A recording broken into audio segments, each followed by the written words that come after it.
And we're off. And we're off. We're in. Yeah. So, personal security top 10. Why does this exist?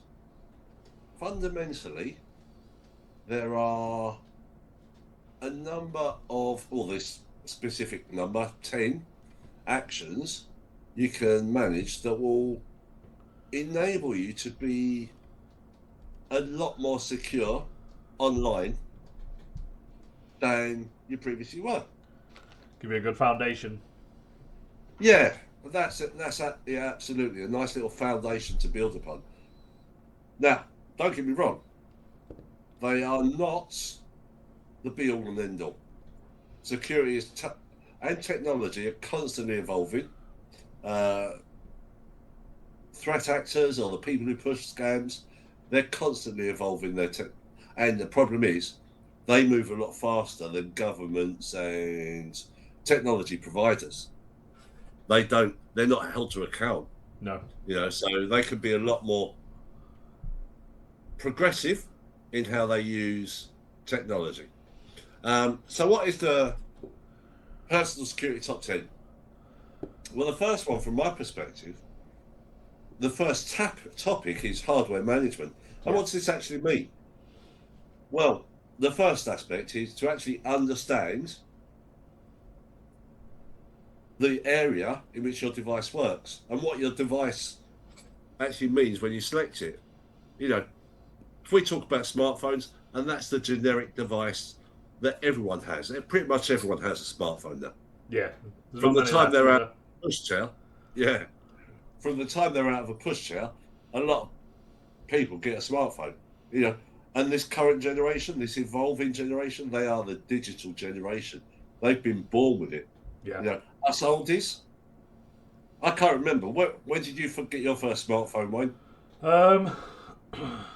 Well, 9 smartphone. Yeah. Not sure. Mid 2000s. I got my first mobile phone about a year after I joined the Navy, I think. So it must have been about 1999. So we had a pager before then. I didn't know Columbus had mobile phones. But yeah, I mean, pretty much probably about the same for me. Yeah. Actually, no, I think it was early thousands for me. I mean, I joined the military in 1990. Yeah, we were using pagers, and occasionally we had the phone brick, as it was, as the early iterations of mobile phones were. Yep. And then it quickly evolved into a smartphone. And I mean, a lot of people, it takes a lot of time to get people to actually realise that a phone now is not a phone. No, it's a mobile computing device. Yeah. It does a hell of a lot more than just answer calls or send texts. Yeah, absolutely. Social medias, all sorts of camera. It's everything online and it all in one device. Absolutely. And as well as that, it also supports your security with the implementation of so many multi-factor authentication. Yeah. Now, okay, it is a different way of supporting your security because it's something you own. Totally appreciate that. But again, people don't appreciate the value of a mobile phone. Yeah. So, what are we talking about when we talk about the areas? Well, there are two distinct environments for mobile phones. You've got Apple and you've got Android. They're the main ones, aren't they? Yeah, I mean, Apple has throughout owned the technology, shall we say. And yeah, they charge expensively for it, but they've owned the whole infrastructure, how it's built, the code that's pushed onto it, the what it can do. Yeah. They own that, and the accessories. They've been held to account for it on occasions, but they own that. Android, which is absolutely a lot less expensive, but fundamentally, Android was built by everyday people on an open forum, and it got bought by Google. So it's getting there. It's not nearly as secure as Apple, because it had that open platform Yeah. birthright, and what that means is basically anyone could have manipulated it. Yeah, because you can install But things direct onto it, can't you? yeah. So it's evolving. It's getting better from a security perspective, but it doesn't have the same degree of confidence as Apple does. No. And when we talk about configure the platform, and again, this goes over onto your actual computing devices, whether it's a laptop or a workstation, the first thing about configure the platform is updates. I mean, you're a technology expert. How would you describe the difference between a patch and an update? Yeah, I mean, a patch can completely override things, whereas an update could be like a minor tweak. Depends. There's minor, major versions, but yeah. And a lot of the time, they tend to send out a lot of security updates. Yeah, Mostly. and I mean, from my perspective, I'd kind of differentiate on how they're applied, because as a patch, they generally push them, so that means you don't have a lot of choice. Yeah. Whereas an update, you control when those updates are installed, how often they're installed, whether you want to accept the earliest iteration of the update, whether you want to wait for the final version. But in all instances, from my perspective, the first thing for any hardware management is configuring updates to be automatically installed. Yeah. So the manufacturers, they test the updates before they push them out. They can't test on every possible configuration, because you might have a bespoke application on your phone that causes a conflict. Yeah. 1 in 100 might, 1 in 1,000 might, but for those other 99%, it's going to work perfectly. Those auto updates, go into your settings, go into your general on iPhones, for example, and in there it has updates, and configure it to automatically update. And what it'll do generally is it'll turn around to you at 11 o'clock at night or something like that and say, right, there's an update been released. We're going to install it when your phone's at 50% on the charge or whatever. Yeah. But you're not having to go searching. And again, on Windows, go into your settings. There's actually a setting on there called Windows Update.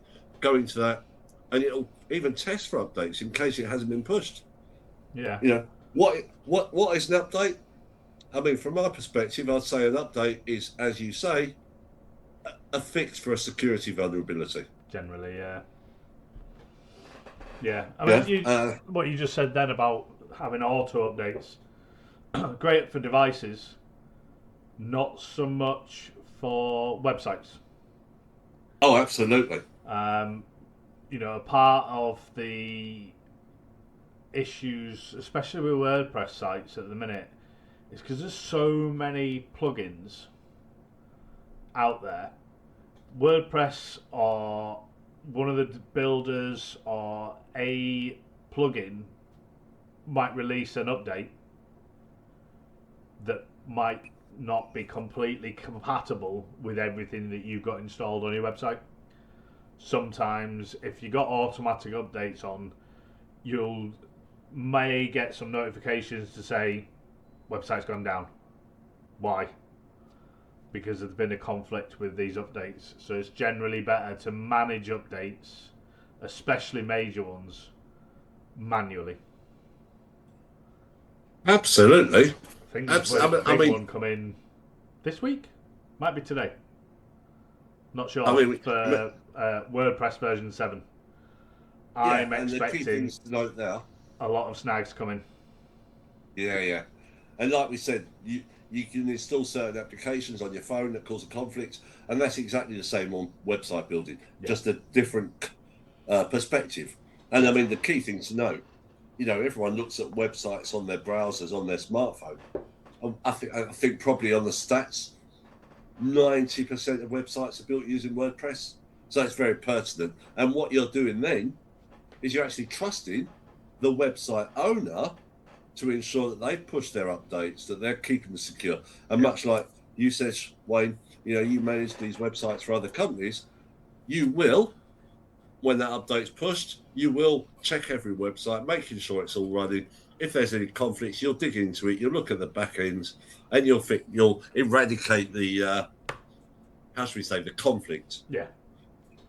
And that's basically what you're trusting these website providers to do. And bear in mind, people joke, but they really will let anyone in the world have a website. Yeah. There's no constraint. Nope. If you decide you want a website that says, look at my opentoesandals.com, you can have a website that says, look at my opentoesandals.com. Yeah, fair one. The websites, the internet is the Wild West. Scam.Rangers.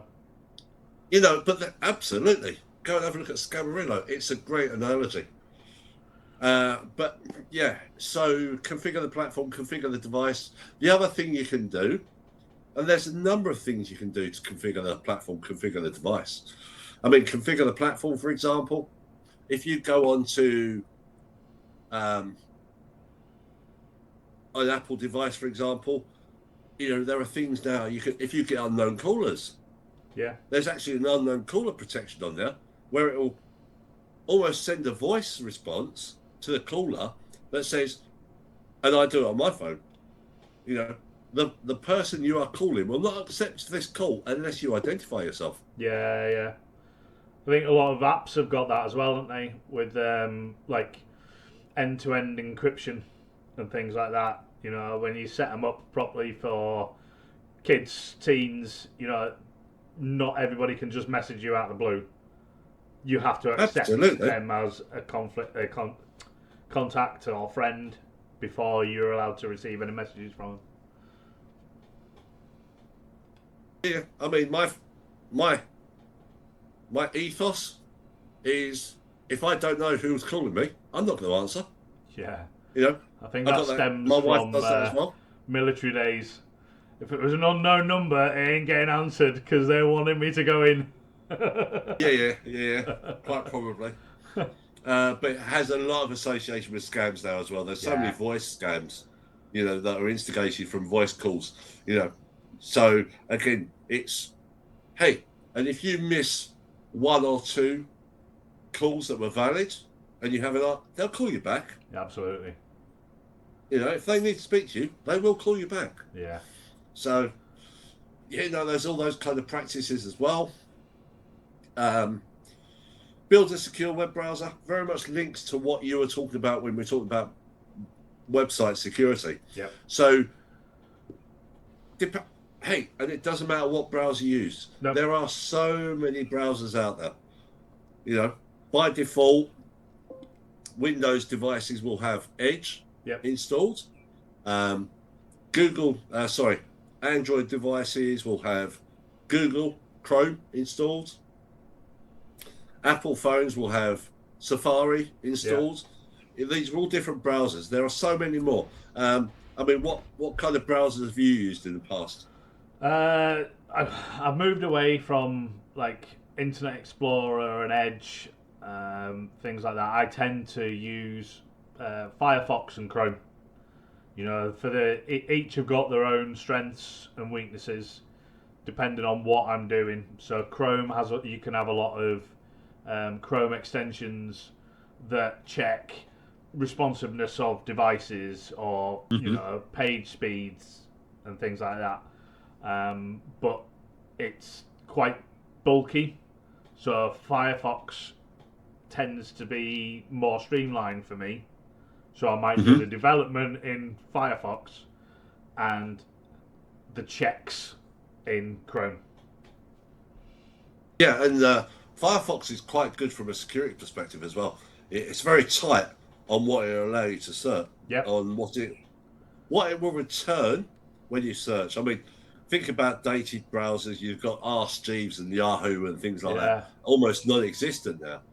Or they've been almost merged with those bigger platforms. Yeah. But there are so many browsers out there, and as you say, each browser has its own strengths and weakness. Yep. I mean, if you're particularly mad on your privacy, You could use DuckDuckGo. Yep. If you're conscious about security, I mean, I use Mozilla Firefox as well.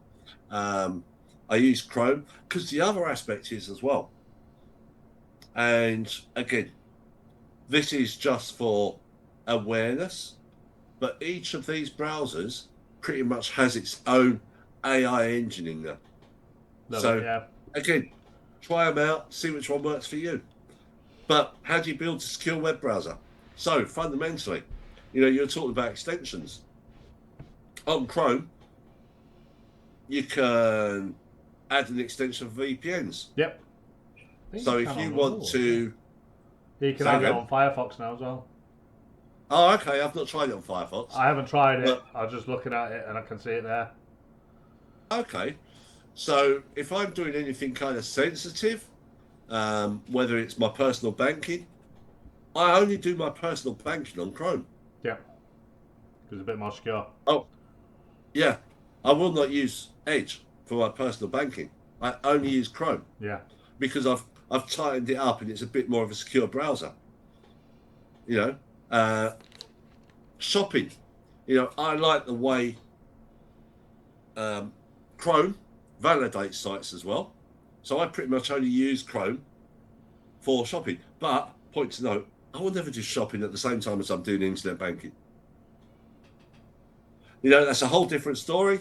But again, this is all about building a secure web browser and using your web browser securely. Yeah. There's two different components. Definitely. Yeah. And step one for website security is your SSL. I develop on my PC, so not in a World Wide Web. So, but it opens in browsers, and generally because it's like local hosted, it doesn't have that SSL certificate. So, like you said about Firefox flagging sites that it doesn't like you to use, that SSL is the main trigger. And immediately, as soon as I try to put the URL to my local HTML document or whatever, it goes, this is not secure. And it makes me go through several steps to verify that I want to go on it. Yeah, and I mean, that's a really good practice because what they're basically doing is they're saying, you've configured this browser for your security and, we've agreed a happy medium of risk. But if you decide you want to do something other than we recommend, it is at your risk. Yeah. And that's what everyone's got to understand. Yeah. The minute you take an action on the internet, it's at your risk. You own that action. You own that. But anyway, you were talking about SSLs. Now, again, I'm not a techno geek, but from my perspective, I would always understand SSLs as being, that digital certificate, that external validation that the site is correct, that the site is authenticated, that the provider has done as much as possible to give you confidence that it's a genuine site. Would you expand on that interpretation? Yeah, it's basically it's a standard lock on websites to say that it's essentially encrypted.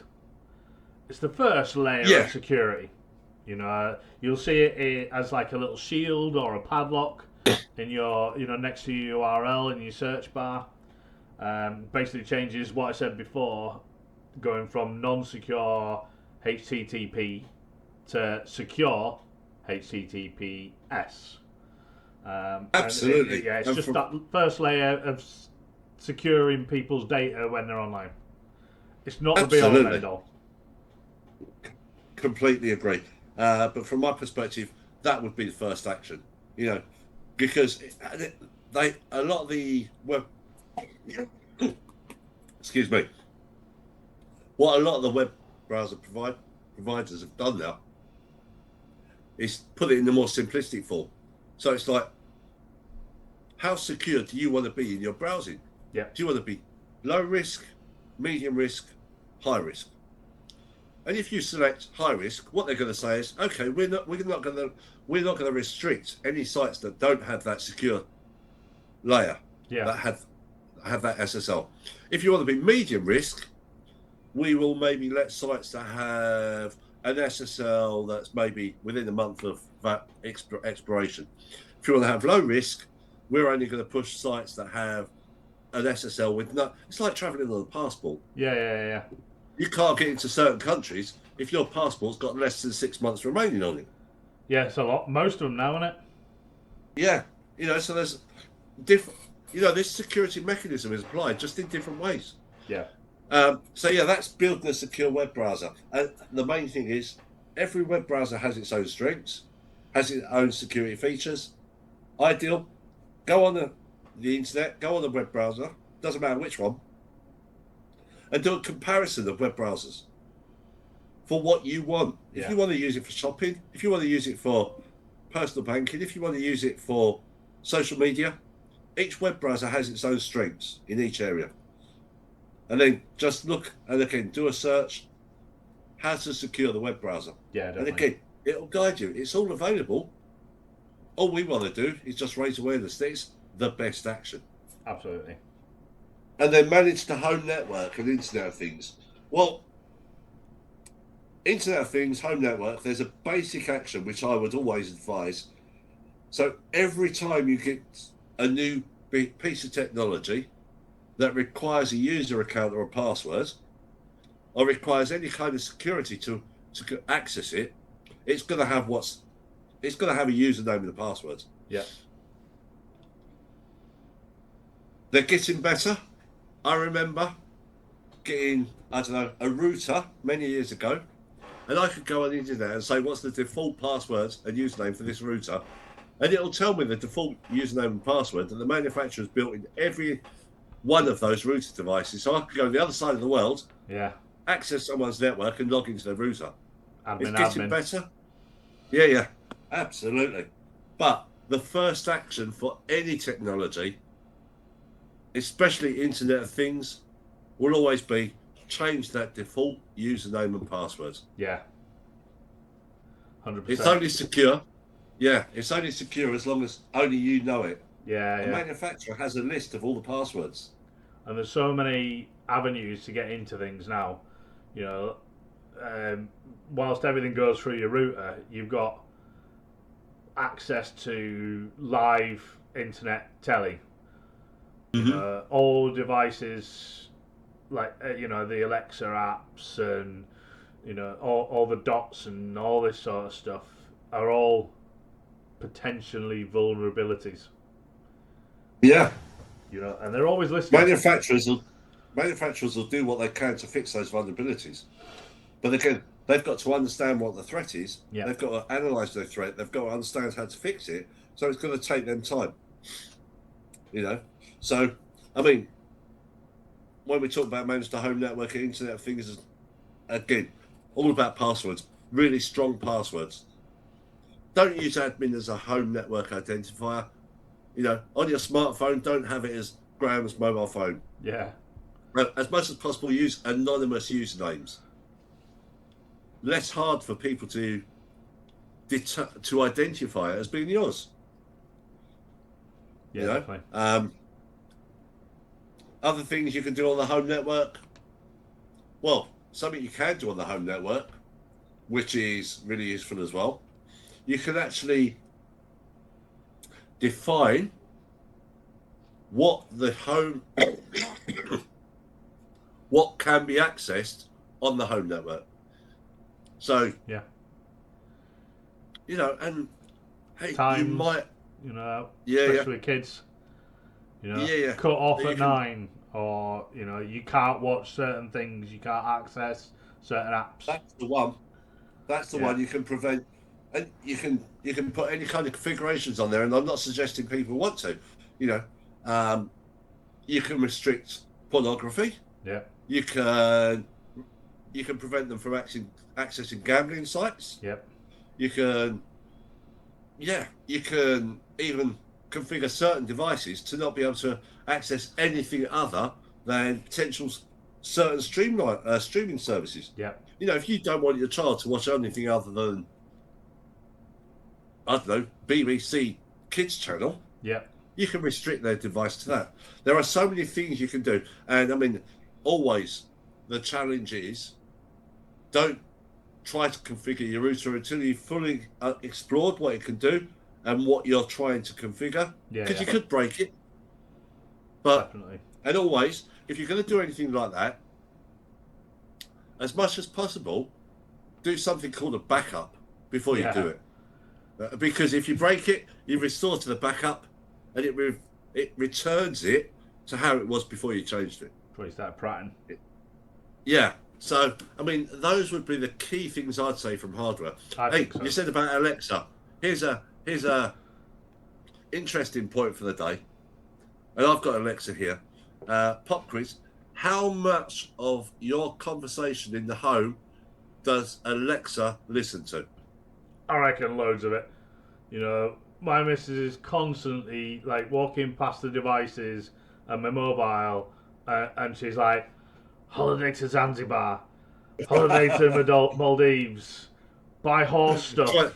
You know what I mean? And then next thing I know, I'm getting ads everywhere for these things. Every third TikTok is a Maldives holiday.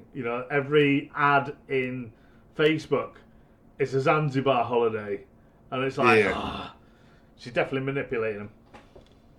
Yeah, we can delve into how you manipulate the algorithm for ads and so forth later on.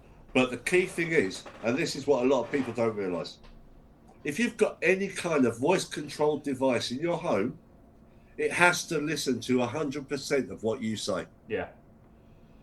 Because it might not respond until you've said for want of a better term, the trigger word, but it has to listen to 100%. Do you know that they've even used Alexa recordings in court cases and there have been convictions based on it? Oh, really? Yeah, over in the States. Because it listens to 100% of what you say. Insane. Yeah, that was the little pop quiz and a drop in the thought of the day in hardware management. But yeah, I mean, that for me would be the first top 3 of the top 10 hardware management. I don't know, you got anything else? No, mate, I think you got it there. Definitely, I think we've covered everything. And then we can go on to the next section. Yeah, I mean, then you've got your information ownership. What does that look like? Well, fundamentally, anything about you, anything you know, anything you own, you have, you are, that is your information. Yeah. So, who owns that? Well, the book answer is you do until you give it to someone else. Yeah. I keep getting. I'm forever having to change my passwords on things because I'll try to log into something and it'll tell me, your password has been identified on the dark web as being released as part of a leak or something like that. And I'm like, what? I only changed that password a week ago. You know what I mean? Yeah, I manage it a different way, and this is what managing your accounts is all about. And you've led into that nicely, inadvertently, remembering. And again, if no one ever knew, this is not scripted. We don't script anything. We just chew the cud on topical aspects, as it were. But managing your accounts, I've got accounts that I use that I set up years ago, knowing that they were probably going to be hacked. Oh, really? They were probably going to be compromised. So those are my throwaway accounts. I don't do any. It's like, and you've seen it, when you and I engage on anything professional, it's a totally different account to what I use for my personal stuff. Yeah. And again, that's all about managing your accounts. Yeah, makes sense. Yeah, if you've got, and the other aspects on that as well, and this is a bit cheeky, is when you sign up for apps, the ideal, if anyone had the time and the inclination to do it, and I know I'm really sad I do it, I keep a password record on my laptop. If I join an app, I put the login, the URL, like the website address and how I got there. Then I put my username, which is generally my email, and I'm not shy about it. And then I'll record the password. Now, don't get me wrong. If someone stole my laptop, they're not going to get it because I've encrypted that document and Yeah. it's in the cloud and everything else. I've done all that security. But again, it's managing the accounts. It's knowing what accounts you have.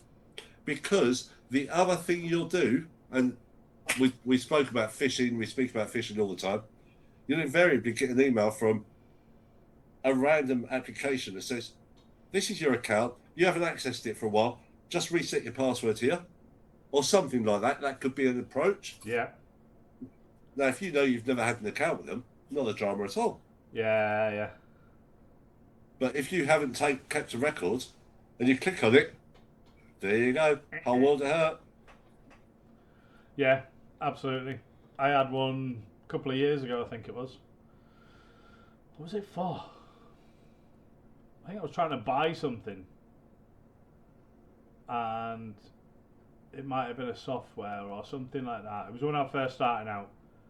And they were basically saying that the only way that they received payments was through this set bank.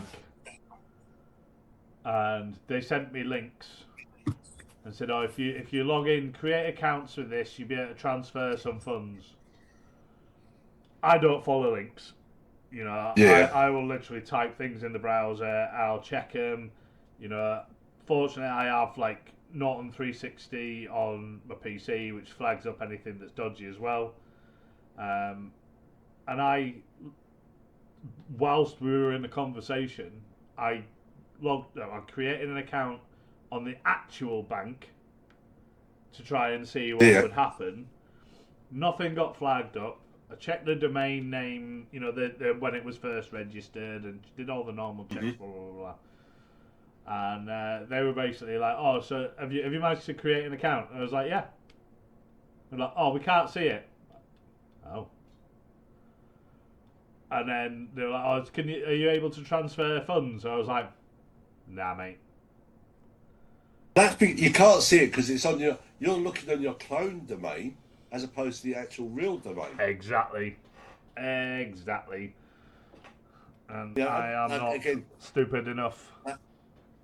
Yeah, I say stupid. It's not about stupidity at all. It's about that whole awareness piece, you know, risk awareness, which will be coming on in a minute. Absolutely. And patience. Yeah. Patience is a virtue. Yeah. You know, but the other aspects we spoke about, manage your information. There's a couple of bits in that aspect, and the one that gets me the most is I appreciate if you have a lot of passwords, it can be very difficult to remember all the passwords you have. Now, again, I'm not a fan of password managers because all you're doing is giving your passwords to someone else. Yeah. But most people tend to be, okay, what do I think of all the time? Or what do I naturally remember? Okay, I'm going to use my date of birth as passwords. Awesome! I can remember my date of birth. But then I've also put my date of birth on, I just do mine in Roman numerals instead. Back when I've also put my date of birth on your birthstone. Yeah, well, they had to put mine up in italics because it's pre-decimalisation. It's not actually, but there you go. Yeah. I got the hammer and chisel from when they gave me my birth cert. Yeah. But yeah, so I've put now, I haven't, but hypothetically, a lot of people would put their date of birth on Facebook or any other social, or even, and again, absolutely accidental, no malicious intent or whatever, but someone will reach out to me and say, "Graham, happy birthday." And straight away it's identifying my birthday on social media. Yeah. So that password is absolutely no security whatsoever now. No. Because the whole world knows it. Yeah.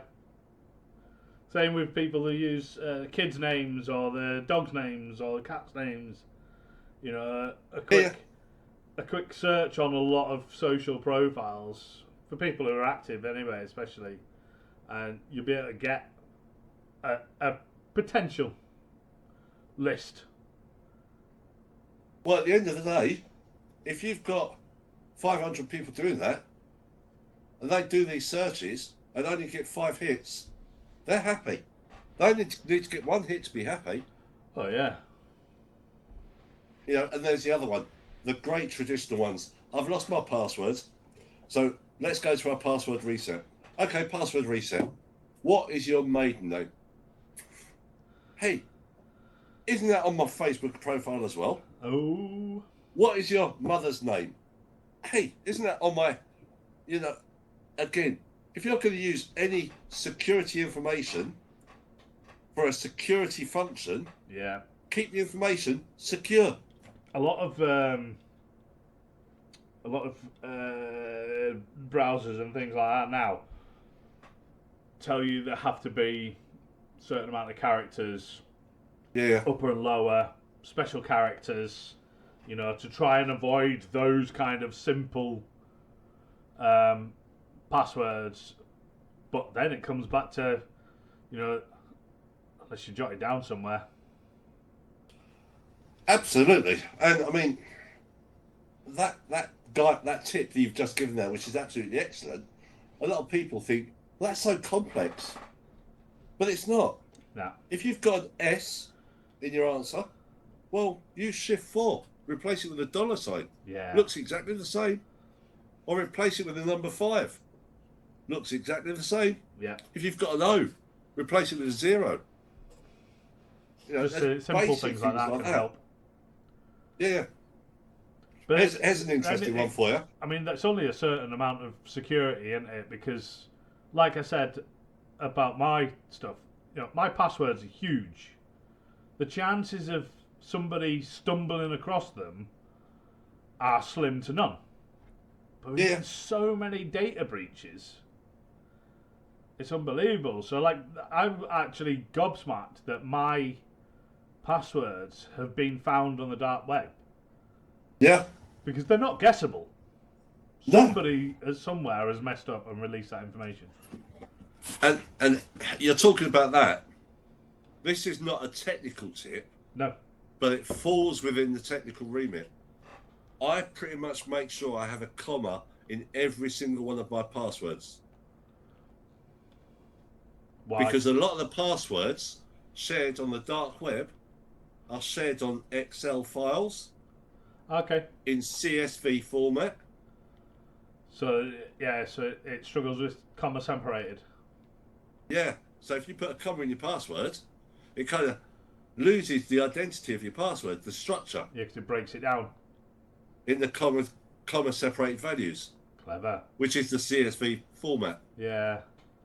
It's really sad. But it makes sense. Yeah. It's not technical. I know, I'm really sad.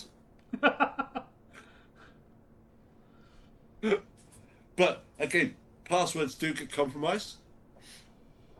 So just include a comma and it makes it less likely they're going to be exploited because they're sold on the dark web. Yeah. On Excel spreadsheets as a rule.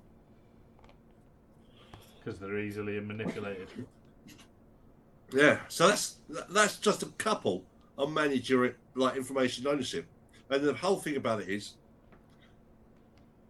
think once, think once, twice. Think twice, click once before you share anything. And that's literally here. Yeah, it makes sense. If you're gonna post something, before you post it, okay, your first thought is this appropriate? Is this the right response or the right post? Is this conveying the message I want to send?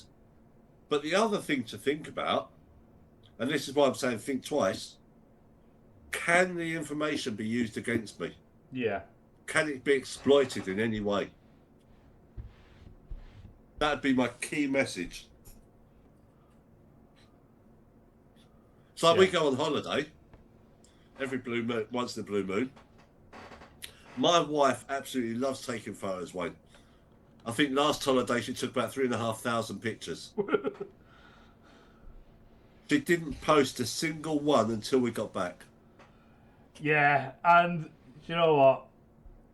It's absolutely right, because as soon as people see you were away, I There's an mean, it empty was house drilled there. into I'm going us to in go the and break in. military, especially when mobile phones and digital cameras and social media started kicking in. It was all right beforehand, because you'd take pictures, and then 6 months later, when you return back to the UK, you'd get them processed, and you'd have physical pictures. But then now it's like done, snap, post in a second. Yeah. And the amount of times people got caught out and got in some serious trouble for posting content of, maybe the ship in a Yeah. port in the Middle East, or you dressed in camouflage on the top of a carrier Mm-hmm. or a helicopter, which I have, but it wasn't until 6 months after the trip, or got back 6 months later. So it's not giving away locations, opening you up. Yeah. Absolutely. And I mean, absolutely, you want to keep a record of your holiday. I mean, for me, it was not even when I got back, sort of 6 months later. It's generally just as we were about to move, we'd find a little tub with all these used camera rolls in, Yeah, and you take them down, get them developed. That was the peril of being in the military as well. Moving 6 or 7 times every decade. But there you go. But yeah, so you got to think twice, click once. And again, it's not just when you're posting things. If you receive an email that says, "I'm a Nigerian prince, give me 5,000 and I'm going to send you 5 million." yeah, Well, and again, that's a very, very simple idea. But, think twice. I'd like the idea, but is someone actually going to send me 5 million if I send them 5,000? Is that really going to happen? not that lucky. It may happen once in. Oh, Jesus. Yeah, I don't think that's ever happened. That I'm aware of. The chance to win the lottery are like 1 in 14 million, something like that. Chance of that happening is even rarer. Yeah, 1 in exactly. 8 billion, I'd say. But yeah, think twice, click once. It's always the mantra. Definitely. Before you click, yes, proceed, buy, just double check. Even go and make yourself a brew. Have a little couple of minutes away from it to think about it. And then go back. And if you're still committed, then reply. But take that little step away, pause. That'd be my thinking always. Yeah, definitely. And then have a private life. Again, this goes back onto the passwords as well. I would say as well. Yeah. And I mean, pictures of your children. This is even more so with AI now. And I will go into AI a little bit. Deep fake. Yeah. They can use pictures and create images of you and create videos of you. Doing stuff. Yeah. So, if you want to share pictures with family, then have a group for family. Don't share in public. You don't need to if you don't need to. Yeah. Have a private life. Hey, I really am not interested in other people's business. Why the majority of people think other people are. Now, if you're an influencer, you want people to be interested in your business. But not in your what personal. you're doing. Yeah, but not your personal life. So, and again, shop clever goes back to what you were saying, Wayne, about buying from trusted sites, from trusted locations, from trusted sellers. You were saying about that golden padlock? Yep. Yeah, so I know I don't know if you still see it on so many web browsers now, so many shops. But I know you used to see it up above the website address. There used to be that little block padlock. I So think they're presenting it in different ways now. yeah, so they got like a shield on Firefox. It's got a shield, and it's got obviously the HTTPS. There's a shield. What does Chrome have? But I think I looked at it Yes. once. If I hover, if I put the mouse over that shield, doesn't it bring up the additional information on the shop? Yeah, it says let's verified by Let's Encrypt. Yeah. Okay. So it may not give you a great depth of information, but it does tell you that There's something. at least you've got a degree more, a little bit more confidence that it's genuine. Yeah. That would be my takeaway. And of course, the other thing is, in all honesty, and again, there may be occasions when certain things are quite expensive if you buy them from the original retailer. But the problem is, if you try, like I have found, if you try to buy that same product from a less reputable dealer, shall we say, Yeah. your likelihood of being scammed is significantly more. So, yeah, whenever possible, go to the original retailer's website. It's like if you're buying a Nike pair of trousers, you're not going to go and buy it from joeblogs.com. No. Go to nike.com, Yeah, to definitely. their proper shop. You know, there's basic things that you can do. Now, it might mean you can't buy as much as you like, but it'll cost you 10, 100 times more if you got scammed Yeah. than if you bought from a trusted seller. That'd be my thought. I mean, what you got any other tips on Shop Clever? Yes. Yeah, I mean, it's difficult, isn't it? Especially because everybody's getting so clever now. I got scammed. Was it a couple of Christmases ago? I think it was. And I bought online a like digital calendar wall board, and you can basically sync it to your own calendars, your family calendars.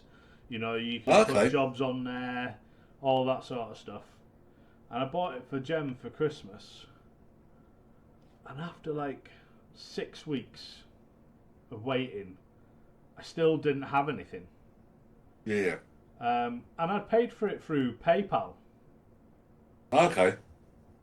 And the company released a transaction ID, not transaction, a shipping ID,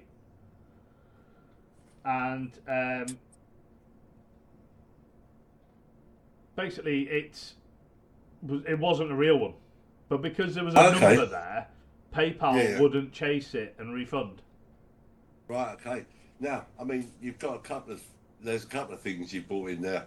I mean, straight away, if you're buying from a new location, if it's somewhere you've never bought before, the one thing I'd always turn around and say is use a credit card if Yeah, you've got one, because you've got a lot got more that. security. Yeah, and credit cards as well. You have a degree of insurance with your purchases, and if there's something afoul, shall we say, they have an obligation to support you, whether that's reimbursing the monies or working with the vendor to get you a reimbursement or whichever. Now, much the same as yourself, the wifey purchased something once a couple of Christmases ago, and she received the shipping note, and she received an item. Not the item. It was like a pair of sunglasses or something like that. Not worth anywhere near the value of what had been ordered. Yeah, Ah, it wasn't overly expensive, so it wasn't a great loss. But fundamentally, they sent something, which meant they didn't scam her. yeah, They just didn't send the ordered item. So again, there are so many ways you can get caught out there. But it's just the whole thing about it is understanding there are risks in everything you do online and applying the patience and considering how anything you do can be used against you. Yeah, definitely. And again, this leads straight into the attitude. Yeah. Let's echo that message again. Anything you do online can be a risk and could potentially be used against you. So again, be security aware. Think about it. And we've spoken about AI. You know, we built this top 10 11 years ago. Hasn't changed. The threats are still very similar, but they're getting more complex. Yeah, getting smarter. So people, yeah, don't post your photos, stop deepfake technology, but learn the basics and develop with the technology, with the threats. Yeah. You know, security doesn't stand still. No, absolutely not. You have to understand what the threats are, be a little bit aware of what the threats are, rather, and be a bit more proactive in the security awareness. That'd be my whole thinking on that. Yeah, I think so. Yeah. Yeah. So yeah, review your passwords. Keep an eye on things. Yep. But also, like, and look after people who are less capable, if that makes sense. Well, that's the whole thing. Like If you know these elderly personal family security top members tens, or younger kids, if they're online. these are very basics. Anyone who learns this, I would then consider them almost a security champion. Yep. And when they start doing this, you know, people will ask them, why? Why have you done that? Well, hey, as I say, you know, you and I, we talk, we push this out. If one person benefits from what we've discussed, then it has made my time absolutely worthwhile. Yeah, absolutely. You know, I'm not an influencer. I don't want to have a following of not so many millions. No. That's not what I aspire to. I aspire to make the world a safer place, one person at a time. Yeah. Yeah. And anybody who learns or picks up one or all of these personal security top tens and just starts thinking about it, when you do it, your child is watching you. Your mother might ask you a question while you're doing it. Your friends might ask you why you're doing it. Yeah. Or you might turn around and say, no, I'm doing it because of this reason. You're educated. You are a security ambassador. You're a security champion. You know, all those kind of good, positive names. And you are saving one person at a time. And hey, takes a village to raise a child. Yeah. Takes a society to be safe. Definitely. Definitely. Yeah, I mean, but we have got some tools that can help. Any tools? Yeah, we've got some tools that can help. Yeah. We have. I mean, this is the sales pitch, and it costs absolutely nothing.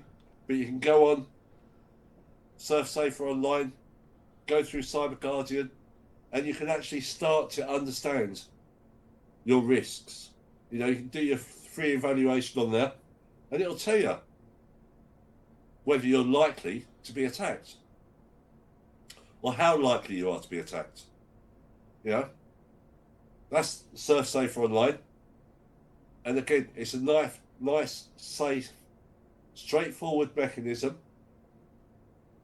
Don't need to be technical at all. It'll just walk you through it. Takes 10 minutes. And then you've got Scam.Rangers. Scam.Rangers is awesome. Let me get that up. Yeah. What I particularly love about Scam.Rangers is when we go to the threat awareness, if you go onto the wanted posters and so forth, you can filter what threats are more likely to be applicable to you. So if you're using it in work, it'll tell you business email compromise. You know, if you're doing it for your child, it'll tell you cyberbullying. Or whichever. Yep. Then you can go If into you're doing each it for one yourself, and it'll give you a bit of a threat, what they're about, how to stay and safe. I tell you what, this is actually awesome for as well. If you're not sure how to discuss some of these threats with your children, these are absolutely gleaming conversation starters. Yeah, definitely. Yeah. I mean, Get them to open up a tools little like bit. this. Hmm? Get them to open up a little bit. Make them aware that Yeah. what they're going through, they're not on their own. Absolutely. Absolutely. And I mean, just expanding on the personal security top 10,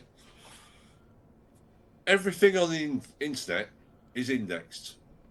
So when you do a search on a search engine, it tells you what it's found, what it's read during the day, what it's indexed.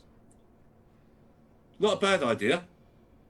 Build a search alert on your own name, and it'll tell you if you've been indexed. Yeah, okay.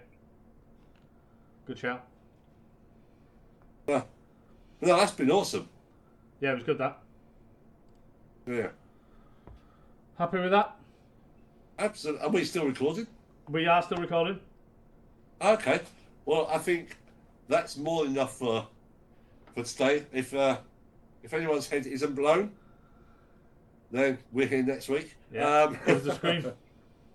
Yeah, absolutely. And if you're not sure, go to Cyber Guardian, go to Scam.Rangers, go to Surf Safer Online, and if you want, drop us a message and we'll talk about it.